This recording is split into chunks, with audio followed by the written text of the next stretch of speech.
संसाधनों के अभाव में सड़कों का मरम्मत का कार्य नहीं करवाया जा सका है। बिसलपरी परियोजना के विस्थापित के पुनर्वास हेतु देवली उनियारा बहुत आराम से, तो जल्दी गाड़ी दौड़ाने की जरूरत नहीं है। 51 पुनर्वास कॉलोनी का निर्माण 1988 से 2000 मध्य किया जाकर इसमें सड़कें एवं मूलभूत सुविधाएं उपलब्ध कराई गई थी। राज्य सरकार द्वारा आदेश की पालना में 51 पुनर्वास कॉलोनियों में से 45 कॉलोनियों को आवश्यक रखरखाव हेतु पंचायत राज विभाग को हस्तांतरित किया जाने से सड़कों और मूलभूत सुविधाओं का रखरखाव कार्य वर्तमान पंचायत राज विभाग ग्रामीण विकास के अधीन है। शेष 6 पुनर्वास कॉलोनी में से 4 आबादी विकसित नहीं है। 2 कॉलोनी को पंचायत राज विभाग को हस्तांतरित किया जाना प्रक्रियाधीन है। जी हाँ खंडो। जी हाँ, बिशलपुर बांध परियोजना के विस्थापितों के लिए बनाई गई कॉलोनियों की संपर्क सड़कों के लिए माननीय मुख्य सचिव राजस्थान सरकार की अध्यक्षता में दिनांक 9/3/2023 को आयोजित बैठक में उक्त पुनर्वास कॉलोनी की मरम्मत सड़कों के जीर्णोद्धार हेतु आवश्यक कार्रवाई सार्वजनिक निर्माण विभाग द्वारा किया जाना निर्धारित किया गया है। जैसा मंत्री जी ने स्वयं स्वीकार किया है कि संसाधनों के अभाव में सड़कों का मरम्मत कार्य नहीं करवाया जा सका है।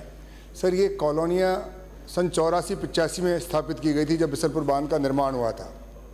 जिन लोगों की ज़मीनें गई थी, जो गांव डूब में आए थे, उनको बाहर लाके बसाया गया था, जिनको कॉलोनी बोलते हैं। सर, आप देखिए 40 साल तक जिन सड़कों की मरम्मत नहीं हो, रखरखाव नहीं हो, जिन गाँव में सड़कें नहीं हो, उनकी स्थिति कैसी दयनीय होगी आप स्वयं समझ सकते हैं। सर, मेरा मंत्री महोदय से ये अनुरोध है, क्योंकि 2 साल तक मैंने सब जगह बात करी, चीफ सेक्रेटरी से बात करी, इरिगेशन सेक्रेटरी से बात करी, PWD सेक्रेटरी से। इरिगेशन सेक्रेटरी तो ये कहते हैं कि साहब हमने तो बना दिए, एक बार ये मेंटेनेंस PWD करेगी। PWD वालों से जब मैंने बात की, वो कहते हैं साहब हमको बजट तो दिलवाओ, ट्रांसफ़र करवाओ। और पेपर ट्रांसफ़र होना है सर, इसमें फिजिकल ट्रांसफ़र कुछ नहीं है। ये 2 साल तक ये ट्रांसफ़र नहीं कर पाए कि इनको पंचायत राज में रखना है या PWD को देना है। और तीनों अधिकारी यहाँ बैठते हैं, चीफ सेक्रेटरी, PWD सेक्रेटरी और इरिगेशन सेक्रेटरी। इन तीनों में इतना भी कोऑर्डिनेशन नहीं है कि एक एजेंसी बना दें, जिसको भी करना है अपना काम करे। मंत्री जी। माननीय अध्यक्ष महोदय, 9/3/2023 को बैठक में ये तय हो चुका है कि इसको PWD विभाग को हस्तांतरण की जाएगी और जल्दी से जल्दी हम प्रक्रिया को प्रारंभ करके उन पंचायती राज के अंदर पहले चली गई और अब जो PWD में शेष रही, इनको PWD में हस्तांतरण हम कर देंगे। सर, 9/3 को भी 4 महीने हो गए। अगर आप पेपर में ही तो करना है सर, आप शीघ्राति शीघ्र क्या होता है? 4 महीने में दस्तखत नहीं कर सकते आप कागज पे, फिर कहते हैं शीघ्राति शीघ्र होगा। समय बताइए, इस महीने में होगा, 10 दिन में होगा, 15 दिन में होगा, करना क्या है इसमें?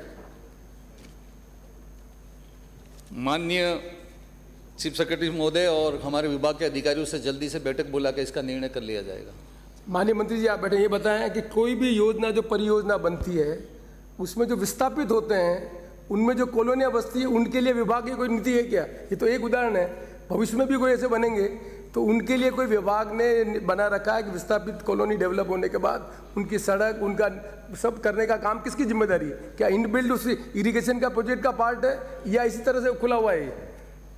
माननीय अध्यक्ष महोदय, ये प्रोजेक्ट है और परियोजना जो भी बनती है उसको वन टाइम ही लाभ दिया जाता है। इसके बाद जैसे कॉलोनियाँ हैं तो 250 की आबादी होगी तो उनको ऑटोमेटिक PWD विभाग को हस्तांतरण हो जाती है, क्योंकि 250 की आबादी तक को सड़क को पक्का करना अनिवार्य हो जाता है। नहीं, आप मेरी बात है, बड़ा बेटा, कोई भी इरिगेशन की योजना बनेगी तो डिस्प्लेसमेंट होगा। डिस्प्लेसमेंट होगा तो उनको आप कहीं बसाओगे। बसाने के बाद जो कॉलोनी बनती है, उस कॉलोनी की बिजली, सड़क, पानी, ये किसमें या तो रेवेन्यू विलेज डिक्लेयर करके करते हैं या उनको वैसे छोड़ देते हैं जिनके लिए बाद में कोई योजना नहीं बनती। ये उदाहरण 40 साल का।